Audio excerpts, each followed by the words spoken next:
Today on CityCast Denver. Do not listen to this episode on an empty stomach. And that molten cheese, and then it just goos up with the green chili. Wash it down with a beer. You cannot beat it.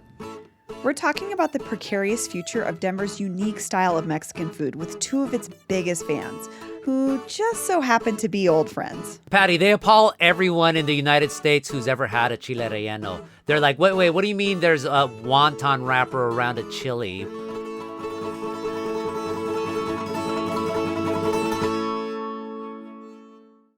Today is Friday, April 9th, 2021. I'm Bree Davies, and this is CityCast Denver.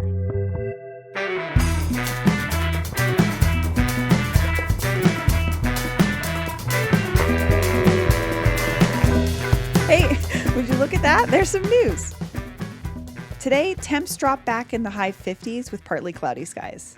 But also, check your weather app. Things could change. Government researchers are warning that drought conditions in Colorado could get worse this year. That means a higher likelihood of more forest fires. After last year's record-setting numbers, the governor says they are looking at a more proactive year-round approach to wildfire prevention. My newsfeed was ecstatic yesterday over the news that they're finally changing the signs at what was once known as Columbus Park.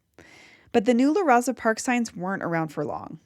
The city says they're waiting to put them back until the community is able to gather for a celebration. But no worries, Northsiders. La Raza Park will always be.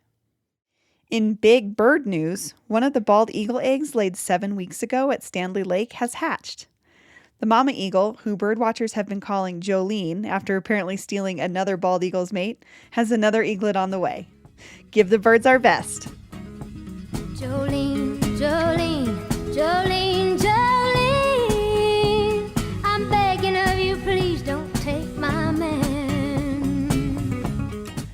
For a brief moment in the mid-2000s, I found myself living in New York City. New York has just about everything you could ever want, minus privacy and affordable space. Oh, and Mexican food. Or as I quickly learned, the city was just missing what I know to be Mexican food. Ever since I moved back home, my New York friends will come and visit. And when they say they want to do something Denver-y, I take them out for Mexican food. Denver-style Mexican food. And without fail, it blows their minds. They're like, what is this? And what I would tell folks is like, don't be ashamed that no one else in the United States eats like you. Be proud that you're part of this diaspora of regional Mexican styles.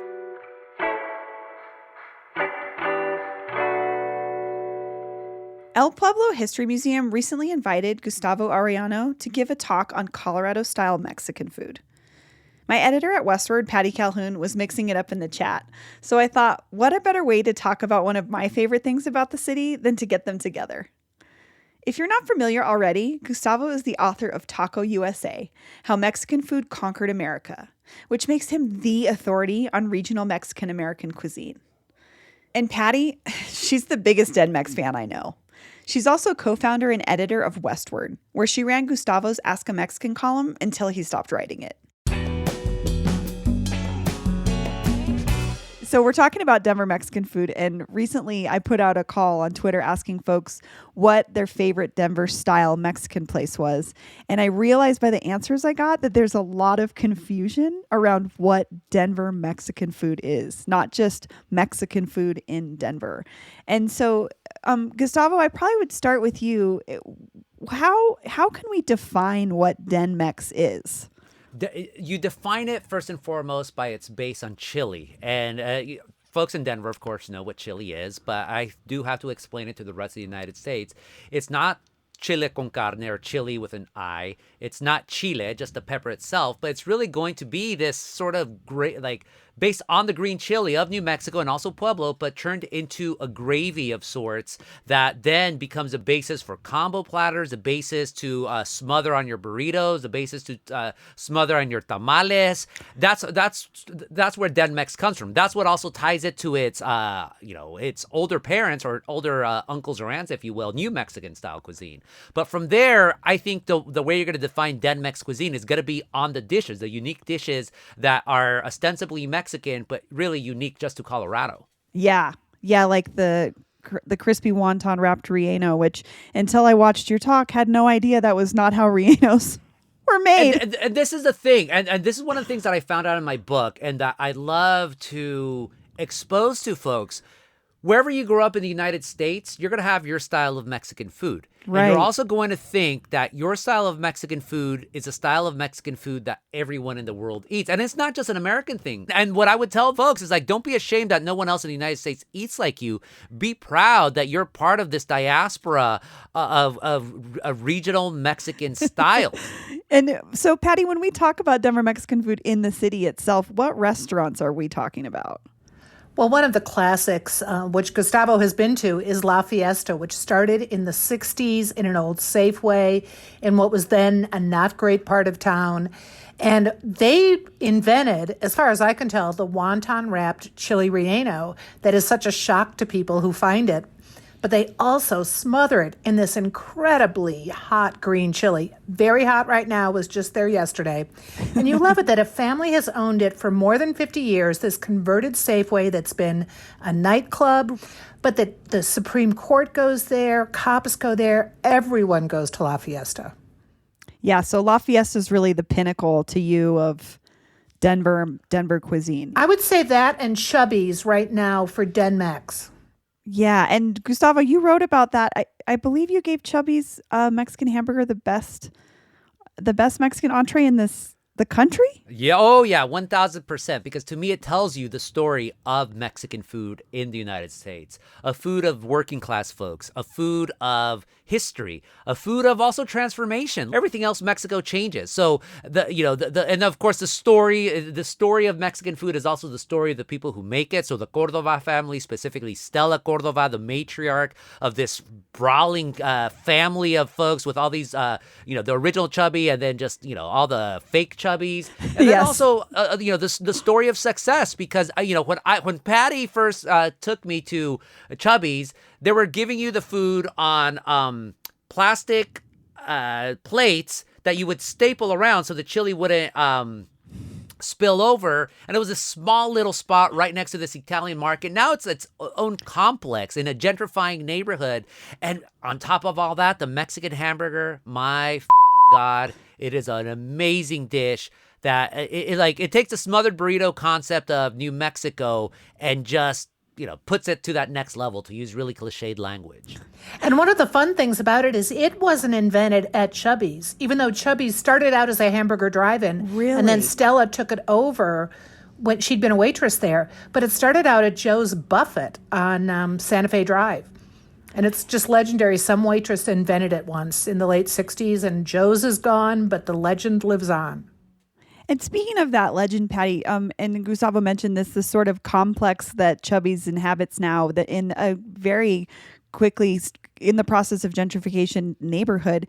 Why do you think Chubby's sustains in that location?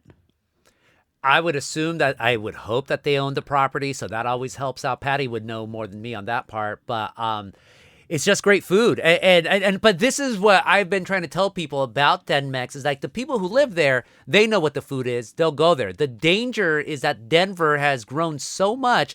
I've been going to Denver now, before the pandemic, I would somehow pop in there at least once a year. So I've seen it as an outsider, I've seen it change dramatically in the past 15 years. And if you have all these outsiders and they don't know what the hell Den-Mex food is, they're not going to like it. And so that's why I would say that Den-Mex food is more endangered, I would argue, than most of the other regional Mexican cuisines in the United States. Well, and one of the interesting things is these families that started these restaurants early on tried to buy property if they could. So the Herrera family that owns La Fiesta, they bought that Safeway property. And the father, who passed away just last year, went on to buy a lot of other property in the neighborhood. I believe, Chubby's, that the Herrera family owns that property too. And early on, you just start saving your pennies and putting it towards property that maybe wasn't that valuable at the time. Also, Rosalinda's, which we miss, which closed a few years ago. But that family also saved their money, bought that incredibly valuable property, which they still own on 33rd in the Lohi neighborhood. So that's one of the reasons they're able to control their destiny a little more than many other restaurants. So, Gustavo, you've written about this thing called the Chili Highway. Can you explain what it is and how Den-Mex fits in? So Den-Mex cuisine originates from New Mexico. And New Mexican cuisine, of course, is this beautiful foodways that combine Spanish traditions, Mexican traditions, and native traditions. Again, the primacy of the meal, the primacy of the meals is going to be on the chili, on the green chili or the red chili, the hatch chili, or all sorts of,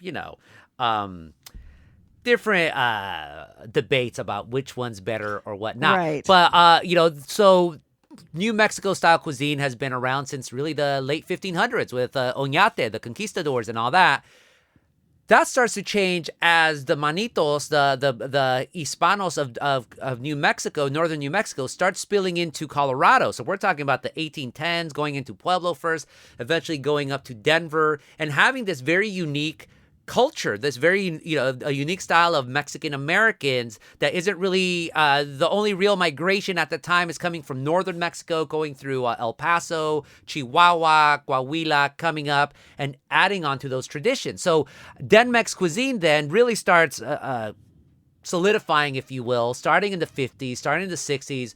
People also forget restaurants were not really that common, although Denver, I think, was different because it was like, such a crazy, awesome town. But that's those cuisines, like the chili wonton burrito and the Mexican hamburger and all that starts slowly developing. But it owes its legacy or its DNA to New Mexico. And going back to La Fiesta, Patty, I know you have an entree on the menu. How did that happen? I believe it was just intense patronage of the place, but it was really funny. I didn't even realize it was coming on until one day I looked, and then I was at a party one night, and a man came up to me and said, "You're number 7, and I'm only number 8." And I had no idea what he was talking about, but he was number 8. He turns out to be the Lawson special on the La Fiesta menu. And can you tell us what your dish is? I don't order it as much as I used to because I'm getting more creative, but it is the chili relleno, one, smothered in green, a chicken enchilada smothered in green, rice and beans, and although it's not officially part of it, a couple beers on the side.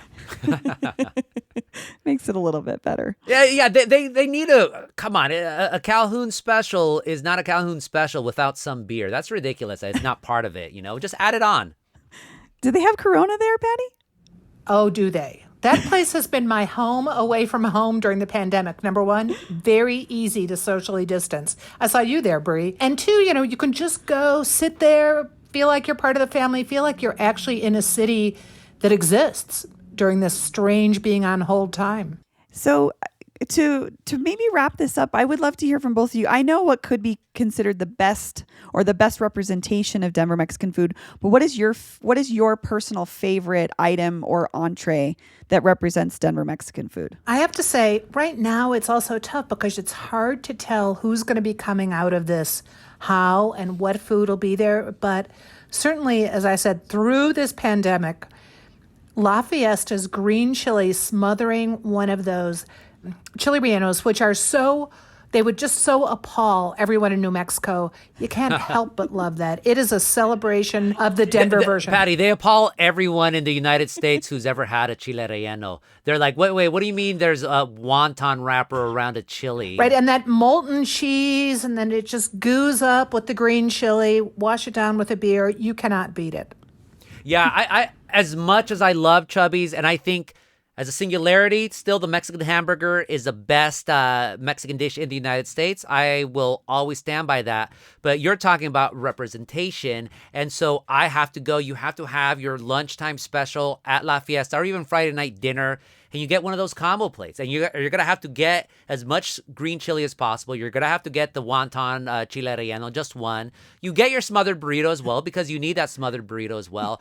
I like enchiladas as well. So you put that enchilada there on the side as well. All you would need, geez, and I would probably then get it with a side of carne adobada because carne adobada, even though it's a New Mexico thing, it still spreads up to Colorado as well. So there you go. You have your Den-Mex cuisine all on this wonderful combo platter in this amazing restaurant, which, by the way, I think the mascot, if you will, of Den-Mex cuisine is that old school poster with the Christmas lights around that with that beautiful woman. Beautiful woman. Oh man, it's like, it's not really politically correct nowadays, but who the hell cares when you see beauty like that? That to me is a representation of that, and it's history. And here's my advice next snowstorm. Be sure you pick up a pint to go of green chili from La Fiesta, which I did on Friday. If you can't eat it all, it'll melt the snow. And you could use it on everything. Eggs, tortillas, whatever you want. It's the manna of Colorado. It really is, and it's absolutely amazing. Yeah. Well, thank you both so much. This was such a great conversation. I had my wedding reception at La Fiesta. Whoa, because I love freaking old school right there. It was great. They opened their restaurant for the first time in 20 years on a Saturday night just for us. So much love to La Fiesta. That's all for the week here on CityCast Denver. Our producers are Paul Caroli and Alexandra McMahon. Peyton Garcia writes our morning newsletter. Our music is by Los Mocochetes, with additional mixing by Tyler Lindgren. If you haven't already, subscribe wherever you get your podcasts and tell a friend about us next time you see them. You can sign up for our daily newsletter and learn more about us at citycast.fm/Denver. Hey! Hey, would you look at that? There's some news.